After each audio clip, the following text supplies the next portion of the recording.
ቅዳሜና እሁድ ብቻ ነው የሚሰቃየው። ሌላ ነገር ምንም ነገር እንትን የሚል አይደለም። የልጆቹ ነገር ነው የሚያሳቅ። ይህን ልጆች ወንድ ልጆች ናቸው ጥዬ እንትን ማለት በጣም ይከብደኛል።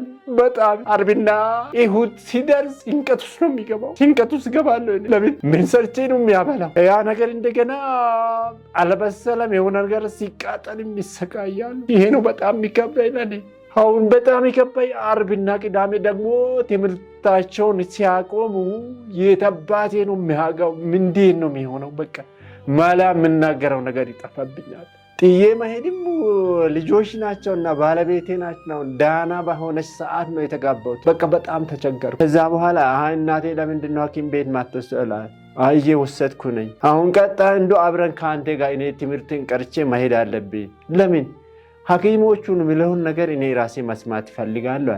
የመጀመሪያ ልጄ ዳዩ ሁሌ ቀን ማታ ጥያቄ እያቀረበኝ መልስ ጠፍቶብኛል።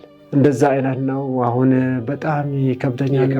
አዎ ይከብዳል። ሁኔታ በጣም ከባድ ነው። ትንሽ ደቂቃ ሌላ ቦታ ኪችን ገብቼ እስከማወጣ እንዳላ ልብሷ ሰውነቷ ውሃ በውሃ ሆነን ነው እንትመለ ምራቋ መቆጣጠራችን ከበደ። የሆነ ነገር መድኃኒት ሊገዛውቼ ብቻ እያወራው ነው ቤት የሚገባው። ጠራርጋሽ ይህን ነገር እንደዚህ አድርግ ብያት። አሁን ሽንቷ ከመጣች እዛ ውልቸሪዋ ላይ ነው የምትሸናው። ሄጄ አደርቃታለሁ። ምን እላታለሁ?